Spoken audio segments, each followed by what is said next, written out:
We have seen last time Savitri was counter-arguing against the command she had received from her Samit's being.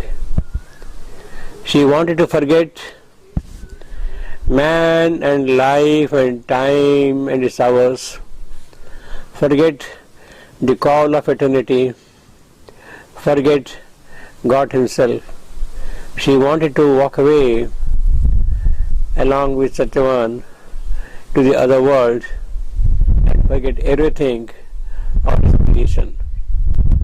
She had taken an extreme viewpoint of abandoning all that is here. For her, the main concern, the chief concern, the chief love was Satyavan alone, and she would sacrifice her life fully for his sake, to be always with him.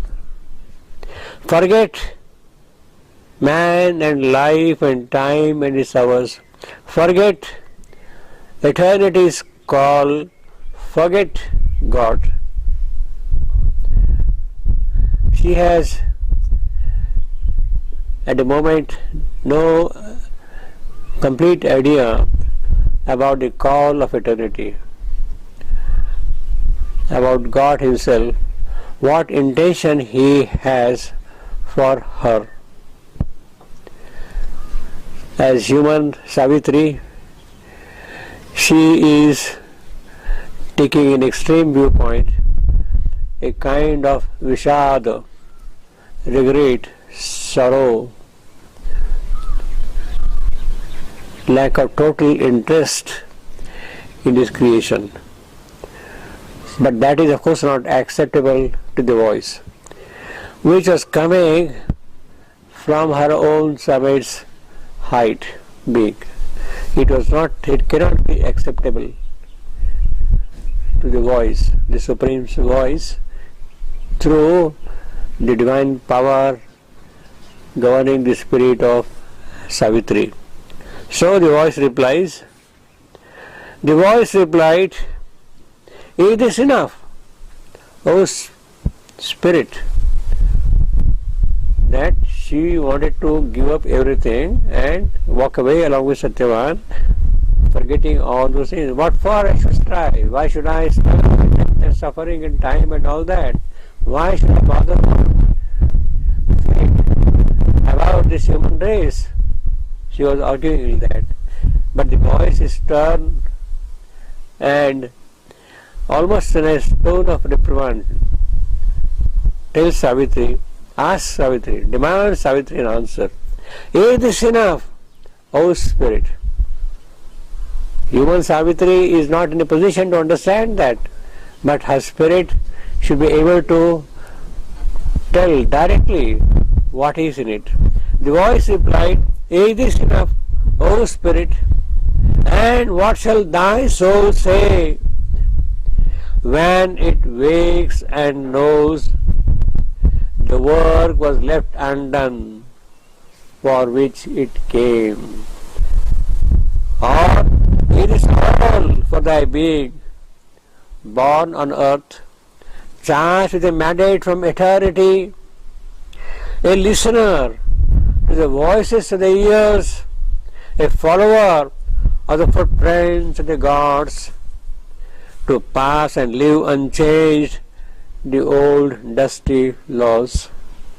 Shall there be no new tables, no new world, no greater light come down upon the earth, delivering her from her unconsciousness, man's spirit from unalterable fate? Camest thou not down to open the doors of fate, the iron doors that stand forever closed, and lead man to truth's wide and golden road that runs through finite things to eternity? Is this then the report that I must make? My head bowed with shame, before the eternal seat. His power he kindled in the body has failed. His laborer returns, her task undone. Then Savitri's heart fell mute. He spoke no word, but holding back her troubled rebel heart, abrupt, erect and strong, calm like a hill, surmounting the seas of mortal ignorance, he speak immutable above mind's air. A power within her answered the still voice, I am thy portion here, charged with thy work. As thou, myself seated forever above, speak to my depths, O great and deathless voice, command, for I am here to do thy will. The voice replied, remember why thou camest, find out thy soul, recover thy hid self. In silence is God's meaning in thy depths, then mortal nature changed to the divine. Open God's door, enter into his trance, cast thought from thee, that nimble ape of light. In his tremendous hush, stilling thy brain, his vast awake within, and know and see. Cast from thee sense that veil the spirit's sight, in the enormous emptiness of thy mind, thou shalt see the eternal's body in the world. Know him in every voice heard by thy soul. In the world's contacts meet his single touch. All things shall fold thee into his embrace. Conquer thy heart's throbs. Let thy heart beat in God. Thy nature shall be the engine of his works. Thy voice shall house the mightiness of his word. Then shalt thou harbor my foes and conquer death. Then Savitri by her doomed husband sat, still rigid in her golden motionless poise, a statue, the fire of the inner sun. In the black night, the wrath of storm swept by, the thunder crashed above her, the rain hissed, its million footsteps pattered on the roof, impassive with the movement and the cry, witness of the thoughts of mind, the moods of life. She looked into herself and sought for her soul. With the command, Savitri is now poised to seek her soul. She had been told very firmly that she cannot afford to argue, to take the stand she had proposed to do. It is impossible for her to do that. And the voice was firm, and the voice came from the highest soul of Savitri.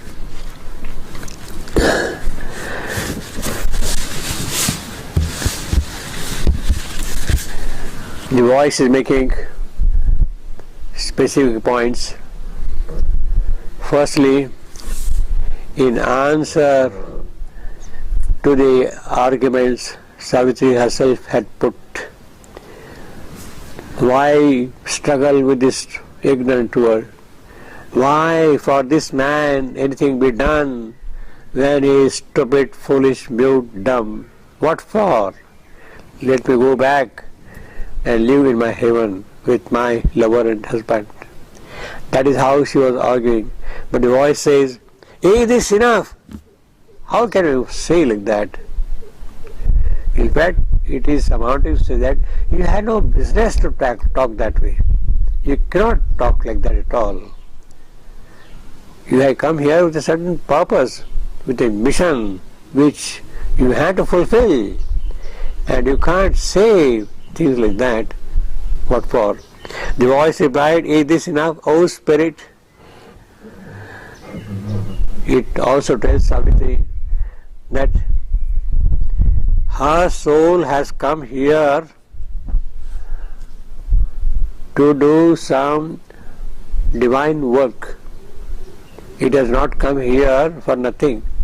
There is a mission in her taking the birth in the human form, and she has to accomplish that. She has to complete that mission. What shall thy soul say when it wakes and knows the work was left undone? You want to go away like this, leaving the work unfinished, unattempted? How can you be? For which it came, the soul had come here to do some work, and you want to leave all that thing and go away. This is something stupid of you. It's almost saying like that, you see. You can't afford to that. The work was left undone for which it came. What is the work? That of course is going to tell very briefly also. He has come here with a mandate, and Savitri's soul knows the work she has to do here, but now the voice is going to make it explicit, clear, distinct. Look, Savitri, this is what you have to do, this. See? The work was left undone for which it came. Is this what you propose to do? To go away, leaving the work half done, undone? Or is this all for thy being born on earth, charged with a mandate from eternity? You have come here with a mandate coming from the Supreme Himself. You have been charged with a mandate, and you have to accept that command of the Supreme. Charged with a mandate from eternity. What is voice? A listener to the voices of the ears. Savitri has been listening to the voices through ages and ages and ages, crying for her help. The sorrow, the suffering, the misery of this world, supplicating Savitri, Savitri, please do something for us. You have been hearing these voices, and now you want to shut yourself off from those. A listener to the voices of the ears, a follower of the footprints of the gods. You have been moving in the steps of the gods, and now you want to walk away from here like a common, ordinary human being. How can it be? A follower of the footsteps of the gods, to pass and live unchanged the old dusty laws. In other words, the voice is telling Savitri, look, Savitri, you have come here to change these dusty laws, the laws of nature, the laws of ignorance, of fate, death, ignorance. These laws have now become dusty, and you have to throw them away and bring new laws of truth, of dynamism, of light, of beauty, joy, happiness. That is what you have to do here. And how can you say that you will go away from here? To pass and live unchanged the old dusty laws. Shall there be no new tables? Yes, we have been living here in the world of ignorance. We have made our own entries based upon our half knowledge, half ignorance, and we are stuck with that.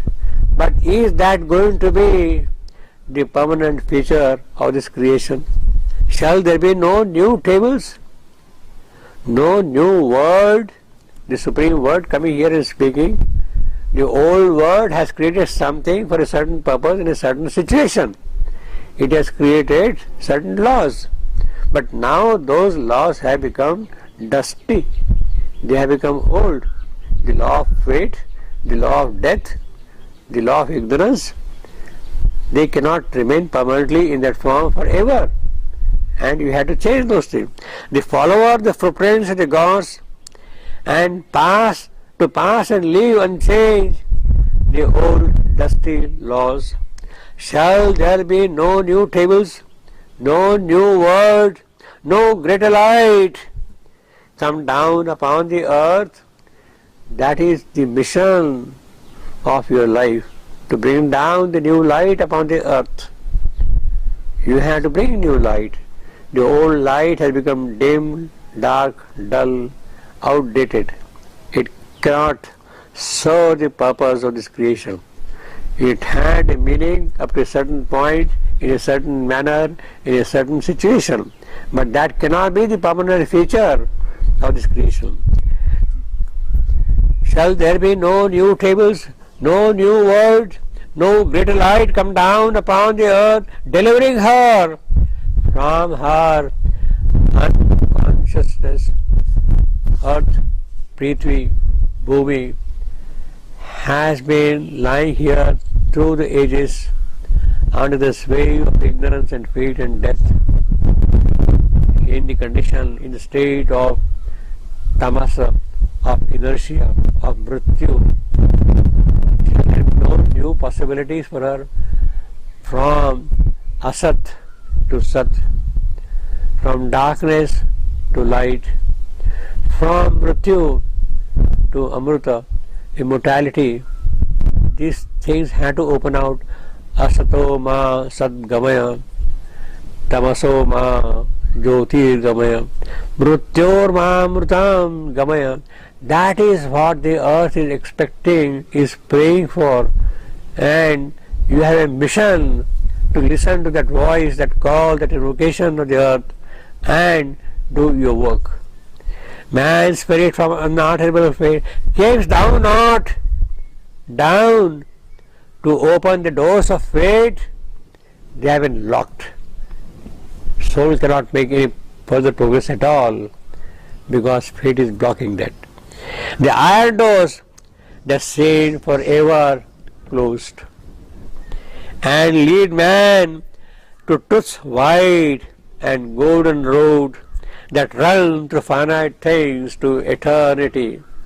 The road is running from the finite to the infinite, from time into eternity. It is that road which has to be opened out for man, but the door is blocking. The door of fate is blocking that passage.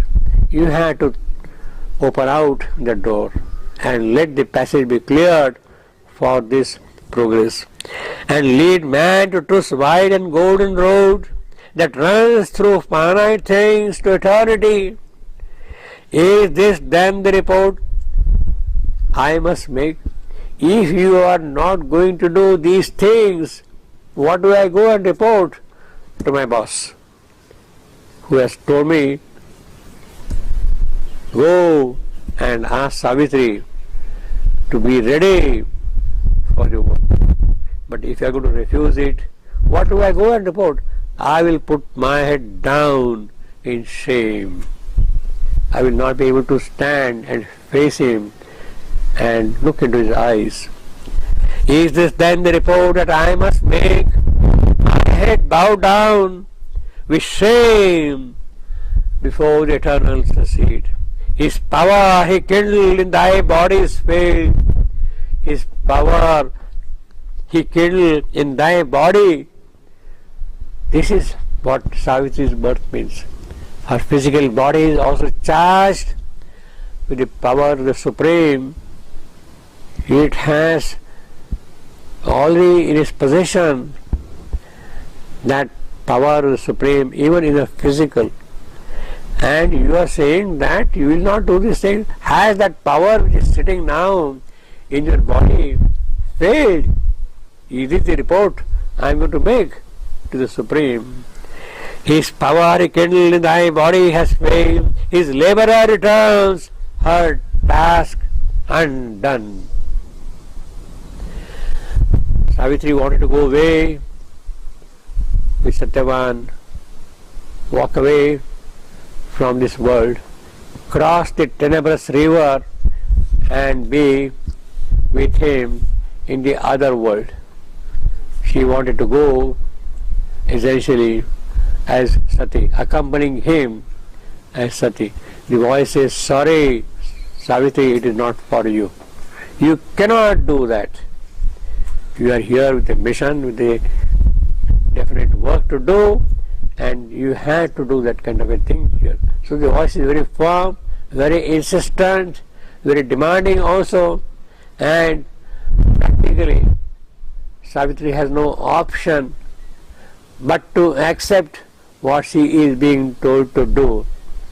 In fact, there is something very deep in her which recognizes the purpose of her life. Suddenly something has taken up in her. Yes, I not come here just for nothing.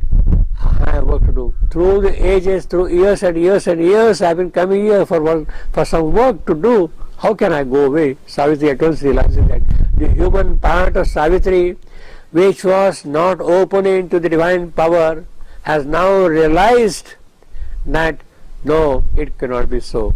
It must get ready to do the assigned task. Is this then the report that I must make? My head bowed with shame before the eternal seat. His power he kindled in thy body has failed. Now this is the greatness of Savitri. That is the incarnation. It is he himself in the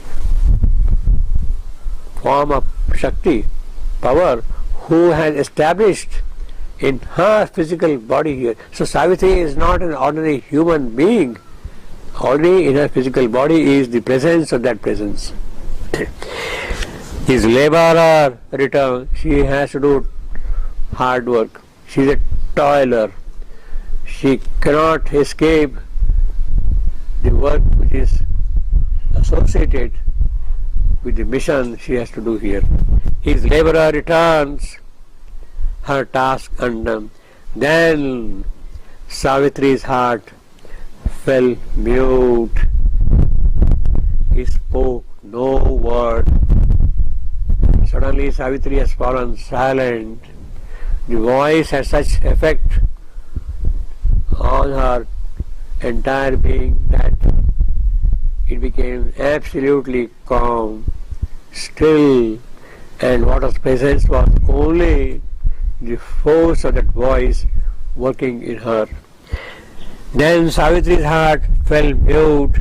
He spoke no word, but holding back her troubled, rebel heart, abrupt, erect and strong, calm like a hill, surmounting the seas of mortal ignorance. The whole sea of ignorance is there. The mortal ignorance is there. Savitri has taken a mortal birth, but now her soul realizes that it has to climb above this sea of ignorance like a mountain, like a hill, stand above all that is there around her. Abrupt, erect and strong, calm like a hill, surmounting the seas of mortal ignorance, he speak, immutable above mind's air. A power within her answered the still voice of Savitri's inner being, the power which is permanently seated deep within her, the human portion of the divine which is present deep in her soul.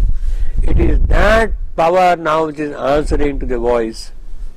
A power within her answered the still voice, the voice which is coming down from above, the voice of the power which is above, the supramental, the transcendental Savitri, who is speaking to the human Savitri here. It is in that human Savitri that her power has awakened in it. A power within her answered the still voice, I am thy portion. Yes, I am your ansha, part of what you are. I am you. I am thy portion, here charged with thy work.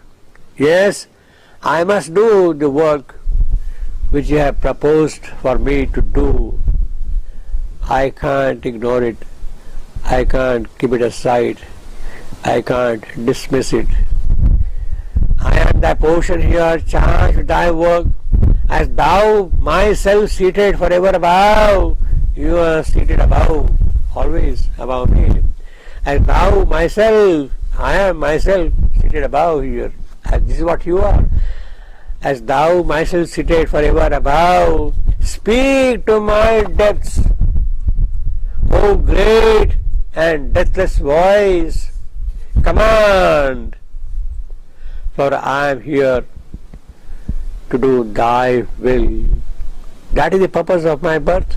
I am here to do thy will. Come on, please, please, please speak what I should do here. Forgive me. Ignore what I was saying until now of walking away from this creation. I have now realized that there is some work to be done here and I must attend to that. Command, for I am here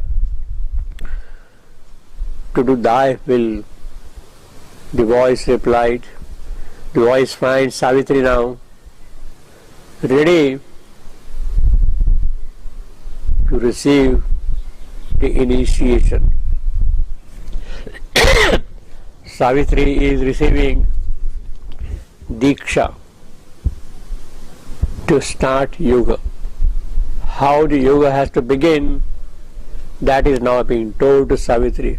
Diksha, initiation. The voice replied, remember why thou camest. Don't forget the purpose of your birth. Remember why thou camest. Find out thy soul. That is the first task which you have to do. Remember the purpose of your birth. Remember why we are here all in the ashram, which we often forget and do all kind of silly things, thousand silly things in this world. We don't remember the purpose of our coming here. But here the problem is more serious. It is a fundamental problem, the cosmic problem, the problem of creation itself, and it is in that context Savitri is being told that she must remember the purpose of her birth. Find out thy soul. Alright, remembering is okay, but it's not enough. In order to do what you are supposed to do, that you would of course remember now. But in order to do that, you must first discover your soul and go by what your soul is going to tell you, not your outer human nature, not your surface being, but the deep soul within. It is that which will tell you what to do.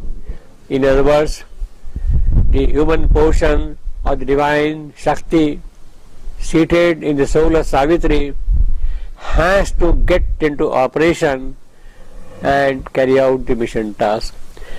Find out thy soul, recover thy itself in silence, seek God's meaning in thy depths. Don't argue, don't get perturbed, don't be passionate, don't be emotional, don't be tamasic. In full luminous poise of peace and calm, understand the purpose of your birth and do what you are supposed to do. The first thing which you have to do is find out the meaning of your birth in thy soul, in thy depths. Find out that first. Remember, then seek your soul, Find out the purpose of that soul, what it is supposed to do. So the voice has already described the 3 steps by which Savitri's yoga has to begin. Then, when that is done, then mortal nature change to the divine. When you go by the promptings of your soul, then what you are standing here as a mortal, it will be no more mortal. It will change into the divine. Your nature, your physical presence, everything will be charged with the divine presence and power. So that is the siddhi, that is the parashruti of your yogic sadhana. First you remember the purpose of your birth, find out your soul, find out the purpose of the presence of the existence of your soul, what it is supposed to do here. That it is this creation which has to go from the mortal state to the state of immortality. That is the task which you are supposed to do. Then mortal nature change to the divine. Open God's door, enter into his trance. So step by step the entire recipe is being given to Savitri. Do this, do this, do this, do this. All the points are being listed one after the other, and it is in that sequence that Savitri must begin her yoga and walk on the yogic path. Open God's door, enter into his trance, and then cast thought from thee. After all, what is thought? It is a creation of mind. It has no real truth in it. It is alright, but the real truth is something else. So it is not by thought that it should be led. It is not by emotion, by passion, by the body's desires that it should proceed. You have to find out something which is really deeper, something which is in line with the mission of your soul. Cast thought from thee, that nimble ape of light, in his tremendous hush, stilling thy brain. When you have the siddhi of the silent mind, passive Brahman, then you see what? You see his vast truth awaking within you. There is no thought, there is no feeling, there is no emotion, there is no body's resistance to things. Under that condition, what will you see? You will see his vast truth within you, and it is with that truth that you will know things, you will see things, you will do things. Cast from the sense all our perceptions of knowledge, cognition, all the 5 senses. Behind the 5 senses, the sense of mind, manas, that is the primary sense, and then we have got the other 5 senses. Behind these, beyond these, is the true sense, sadjnana. When you have acquired that sense, then you see the real things of this creation.